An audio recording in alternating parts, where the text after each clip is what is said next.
페이지 29페이지 비영리 단체 경영 오늘 1장 우리의 결단과 각오부터 이제 시작하겠습니다. 29페이지 읽습니다. 비영리 단체란 한 사회와 그 사회의 구성원인 개개인에게 어떤 크고 작은 변화를 가져다 줌으로써 그 존재 가치가 있다. 이건 앞에 이제 머릿말에서 우리가 공부한 것이죠. 병리단체의 사명은 사람을 변화시키는 것이다. 변화된 한 사람이, 변화된 한 인간이 병리단체가 공급하는 것이다 하는 의미와 같은 것이죠. 그러한 선의의 사명감부터 시작함에도 불구하고 아주 좋은 선의의 사명감이죠. 어떤 병리 사업은 그 의도를 실현하는 데 성공하는가 하면 어떤 병리 사업은 실패로 끝나는 수가 있다. 그렇겠죠? 당연히 성공하는 병리단체, 실패하는 병리단체가 있겠죠.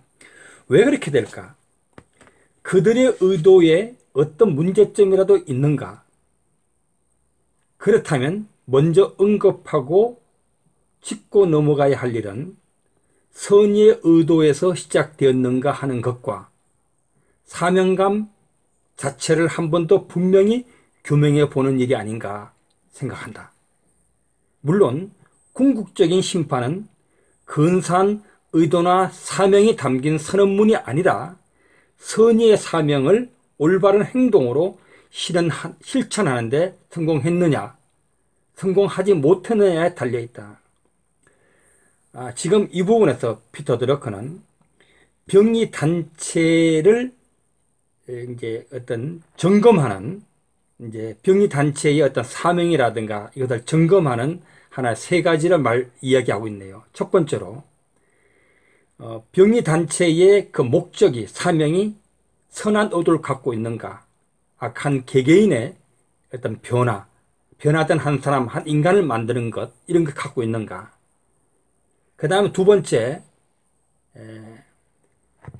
그 의도가 있다 하더라도 그 의도가 각 병리 단체마다 다 다르겠죠. 예를 들어 가지고 뭐 교육받은 아이 학교는 그럴 수 있을 거고, 꿈을 가진 청소년을 기르는 청소년 단체도 있을 수 있는 것이고, 뭐 노인 단체 같은 경우는 고독함을 느끼지 않는 이 사회와 더불어 살아가는 어떤 독거노인 등등 이렇게 병리 단체에 따라서 사명이 다를 수 있죠. 그런 사명이 이제 분명히 규명되어 있는가 하는 걸 점검해야 돼요. 첫 번째가 선의 의도가 갖고 있는가, 두 번째 사명을 분명히 규명했는가, 그 다음에 세 번째 핵심이죠. 그런 것이 실제적으로 행동으로 옮겨지고 있는가, 실천하고 있는가, 이걸 이제 확인해야 한다는 것입니다. 이것이 점검 하나 요인이라고 말하고 있습니다. 그 밑입니다. 마지막 줄입니다. 많은 병리 단체의 최고 경자들이 나에게 묻는 공통된 질문은 진정한 지도자의 자질은 무엇인가 하는 것이다. 나는 이런 질문을 들을 때마다 그들이 그러한 지도자적 자질을 어떤 학교에서 배울 수 있다고 생각하는지, 또 그런 지도자적 자질만 갖추면 다 된다고 생각하는지에 대한 의구심을 떨쳐버릴 수 없다.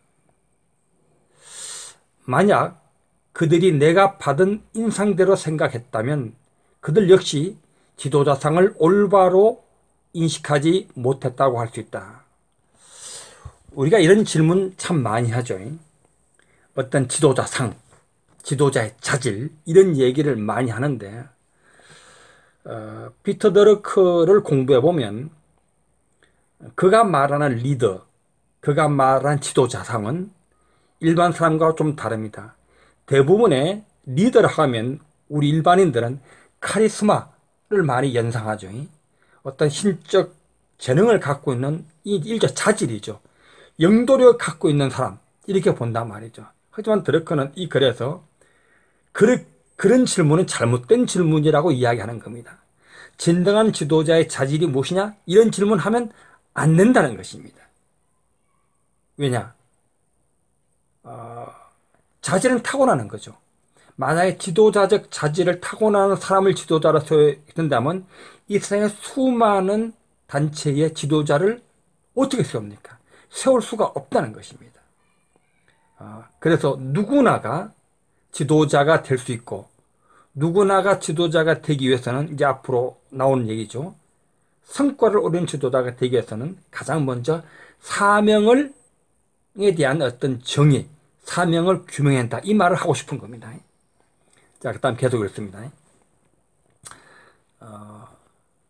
이 부분은 그 프로페셔널의 조건에 이제 그 리더십 관련되는 글이 있는데 나중에 한번 좀 주목해 보시기 바랍니다. 자, 지도자가 지금 30페이지 그 중간 상단 부분입니다. 두 번째 문단이네요. 지도자가 먼저 지도자상을 그리고자 할 때는 이미 지도자의 자격을 잃고 있으며 올바르게 지도할 수 있는 입장에 서 있지 못하다고 할 수 있기 때문이다. 그렇죠? 이제 드러크는 그런 관점을 깔고 있는 겁니다. 지도자 자격 없다. 지도자상을 추구하는 순간 없다는 겁니다. 금세기, 그러면서 이제 논정을 합니다. 중간 부분입니다. 금세기에 가장 영도력이 있었던 세 명의 지도자, 즉 히틀러, 스탈린, 마오쩌둥 등은 지금까지 인류 역사에서 어느 그 누구보다도 우리 인류에게 가장 큰 고통을 안겨준 장본인이었다. 이 세 사람은 엄청난 카리스마를 가지고 있었는데 인류에게 해를 끼쳤다는 얘기를 하고 있는 겁니다. 인류에게 실제로 중요한 것은 지도자의 영도력 그 자체가 아니라 지도자로서 이루어야 할 사명이다. 물론 지도자적 자질을 가진 사람들이 있겠죠. 영도력 가진 사람이 있을 겁니다. 우리도 그런 걸 추구하기도 하고요. 하지만 지금 드러크가 병의단체 경영이라는 책에서 이야기하는 핵심은 뭐냐면은 그런 자질을 가진 사람을 추구하는 것이 중요한 것이 아니고 우리의 단체에, 우리 조직의 사명이 무엇이라는 거 질문을 던진다는 거예요. 그것을 정의 내리고 규명하는 것이 중요하다는 겁니다. 그러므로 지도자라서 생각해야 할 첫 임무는 그 단체가 수행하고자 하는 병의 사업의 의미를 심도 있게 그리고 구체적으로 정의하고 규명하는 일이다. 그렇죠? 그러니까 병의 단체의 지도자들이 해야 될 첫 번째 임무는 뭐냐? 다른 거 다 제쳐놓고 우리의 사명은 무엇인가? 그걸 정의하고 규명해야 한다는 것입니다. 이제 그럼 30페이지 하단 부분에 이제 두 번째 질문이네. 중간 제목이 하나 있네요. 구체적인 활동 목표의 설정. 이 내용은 이제 사명을 달성하기 위해서는 어떤 구체적인 목표를 설정해야 되겠죠. 이제 그래서 그런 얘기를 하는 겁니다. 자, 읽습니다. 이제 하나 사례를 더 내요. 아주 단순하고 보편적인 예를 보자면 어느 병원 응급실의 운영 목적을 들 수 있다. 거기에는 우리들의 목적은 고통당하고 있는 사람들이 안심하도록 하는 것이다 라고 써져 있다.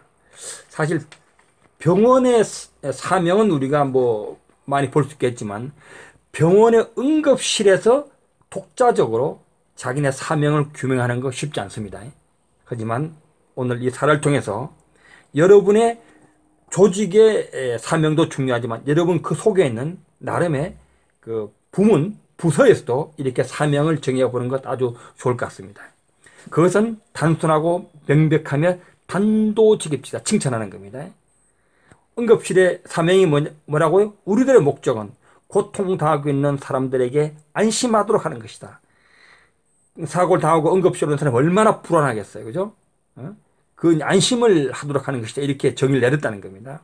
자, 미국의 걸스카우트의 사명을 보면 우리는 어린 소녀들이 자신에 대한 확신을 가지고 떳떳이 살아갈 수 있는 훌륭한 젊은 여성으로 자랄 것을 도와준다 라고 되어 있다. 그러니까 걸스카우트 사명을 지금 얘기한 겁니다. 이제 몇몇 사례를 계속 얘기를 합니다. 또한 미국의 동부의 성공의 교단의 한 교회, 성공회가 아니고 그 교단 한 교회는 그들의 사명을 이렇게 표현하네요. 예수를 교회의 우두머리로 대표이사로 인정하는 것, 이렇게 했답니다. 성공회가 아주 기업적 그런 얘기를 했는데 어떤 재밌네요. 되어 있으며, 구세군의 사명은 사회에서 버림받은 사람들을 시민으로 환원시키는 일이라고 한다. 이것도 의미 있네요. 사회에 버림받은 소외된 사람을 한 사람의 시민으로 키우고 환원시키는 건 아주 좋습니다. 영국의 공립학교를 창립한 19세기의 가장 유명한 영국의 교육학자인 럭비 지역 출신의 아놀드는 공립학교의 목적을 야만인을 신사로 만드는 데 있다고 했다. 뭐 이것도 그 당시에는 굉장히 명쾌한 그런 사명 같습니다. 그러나 이렇게 이제 몇몇 병이 단체의 사명을 거론하면서 본인이 선호하는 사명을 얘기합니다. 그러나 내가 추구하는 사명은 그런 병이 단체 사업 목적이 아닌 영리를 목적으로 하는 사업에서 나온 것이다. 그러니까 이제 드러큰 앞에 말한 그런 것들이 틀렸다 이런 말을 하는 건 아니지만 좀 영리를 추구하는 어떤 이제 사례를 들 텐데 그것처럼 좀 더 구체적으로 어떤 행위를 유도하는, 행동을 유도하는 그런 것이 좀 됐으면 좋겠다는 의도를 담고 있는 것 같습니다. 그것은 금세기 초에 거의 파산 지경에 이르렀던 통신 판매 회사 하나였던 히어저입니다. 히어저 회사가 10년도 안 되어 세계에서 가장 큰 소매 연쇄점으로 변하게 할 수 있었던 사업 목적인, 그러니까 히어저가 통신 판매로 성공했다가 이게 쇠퇴했는데 변신하게 만든 그 사명이 뭐냐 이겁니다. 우선은 미국의 농민들을 위하여, 다음엔 미국의 전 가정을 위하여 히어저는 올바른 정보를 가지고 책임 있는 구매자가 되는 것이라고 한 것이다. 여러분 히어저의 사명을 한번 이렇게 곱씹어볼 필요가 있습니다. 사실 여러분 잘 알다시피 히어저는 통신 판매로 성공 거뒀죠. 미국의 큰 나라에 각 농가에 미국에 있는 농가들이 모여 있는 곳이 없으면 다 띄엄띄엄 이렇게 있는 그들에게 이제 물건을 구매하는 건 참 어려움이었습니다. 그래서 그들은 통신 판매 책자를 보내주고 그 책자에 이렇게 맞는 물건을 주문하면 우편으로 보내주는 이 서비스로서 성공했었는데 인근에 이제 대형 상점들이 들어서면서 사업이 많이 어려움을 겪게 되었을 때 히어저가 변신할 때 이런 아마 사명을 쓴 것 같습니다. 여기서 우선은 미국의 농민들을 위하여, 이 말은 뭡니까? 자기네 기존 고객들이 있죠. 명확한 타겟을 설정합니다. 자기 현재 고객들이 사실 미국 농민들이었죠. 그 다음에 미국의 전 가정을 위하여 농민으로 시작해서 자리매김하고 그 다음에 전 가정을 위하여 확대하는 이런 히어저 로봇, 그리고 올바른 정보를 가지고 책임 있는 구매자가 되는 것. 그러니까 물건을 파는 것들이 표시하는 것이 아니라 뭔가 이렇게 제대로 된 물건을 값싸고 질 좋고 소비자들이 원하는 그런 것을 일종의 그 머천다이징이라고 하나요? 이렇게 설계해서 그거를 구매해 놓으면은 농민들이 살 수 있겠죠. 이런 것으로 정의했다는 것입니다. 자, 이제 자기는 이런 것을 선호한다는 얘기를 하는 겁니다. 31페이지 중간 하단 부분에 대부분부터입니다. 대부분의 병원들은 이제 지금부터는 이제 미국의 방금 앞에서 이제 병리 단체의 사명을 좀 사례를 들었고, 그러면서 본인이 추구하는 히어저의 사명을 거론하면서 이제 잘못된 사명을 이야기합니다. 대부분의 병원들은 우리들의 사업 목적은 사람들의 건강을 돌보는 것이다 라고 한다. 뭐 얼핏 볼 때는 그럴듯하죠. 하지만 그들의 정의는 틀렸다. 병원이란 건강을 돌보는 곳이 아니라 병을 고쳐주는 곳이다. 그렇죠. 병을 고친다고 해야지 건강을 돌본다면 안 된다는 것입니다. 우리 개개인이야말로 술과 담배를 삼가하고 일찍 잠자리에 들며 과식하지 않고 체중 관리를 하는 식으로 우리의 건강을 돌보아야 하며, 건강을 돌보는 주체는 병원이 아니라 우리 자신이라는 것입니다. 하며 병원은 우리의 건강에 문제가 생겼을 때 그것을 고쳐주기 위하여 존재하는 것이 아닌가. 이것은 건강을 돌보는 것이 우리의 사업 목적이다 라고 잘못된 사업 목적 때문에 그 누구도 어떠한 구체적인 일이나 계획을 사업 목적으로 삼아 행동할 것을 강요할 수 없는 논리에 봉착해야 된다. 이 굉장히 중요한 말이었습니다. 잘못된 사명은 뭔가 그 구성원들로 하여금 행동하게 만들지 못한다는 것입니다. 왜? 처음부터 잘못됐으니까. 이 말을 바꾸면 사명이라는 것은 소속 또는 조직의 구성원들에게 행동을 요구하는, 행동을 강요하는 그런 강력함이 있지 않다는 것입니다. 히어조 로벅처럼 미국의 농민들을 위하여 또 미국의 전 가정을 위하여 올바른 정보를 가지고 책임 있는 구매자가 되기 위해서 무엇을 해야 되는지 이게 탁탁탁 정리되겠죠. 이런 것처럼 뭔가를 행동을 요구하는 그런 것이 돼야 한다고 얘기하는 것입니다. 그래서 그런 봉착하게 된다는 것이죠. 그러면서 이제 사명선언문을 이렇게 이야기합니다. 사명선언문은 32페이지 위에서부터 두 번째 줄입니다. 사명선언문은 곧 실행 가능한 것이 한다. 실행 가능한 것이 한다. 의미 아시겠죠? 방금 앞에서 뭐랬습니까? 어떤 사명, 구체적인 행동을 요구하는 것인데 그 행동이 실행 가능하지 않으면 안 되겠죠. 그 뭐 말이 안 되는 겁니다. 고양이 목에 방울을 달아 이러면 안 된다는 것입니다. 실행 가능한다는 겁니다. 그렇지 않으면 선의의 의도로 끝나기가 쉽다. 왜? 실행할 수 없으니까. 사명선언문은 한 단체가 진정으로 이루고자 하는 사업에 초점을 맞추어 조직 단체의 구성원 한 사람 한 사람으로 하여금 내가 하는 일이 우리 단체가 추구하는 목적에 어떤 공헌을 하고 있다는 것을 실감할 수 있게 해야 한다. 아주 중요한 얘기입니다. 사명은 그 구성원에게 행동을 요구해야 됩니다. 그렇죠? 그것도 구체적으로 우리 조직이, 우리 단체가 추구하는 이 목적을 위해서 내가 구체적으로 무엇을 하고 있다 하는 이런 걸 느껴야 됩니다. 느끼게. 그런 것이 돼야 된다는 이야기를 하는 것입니다.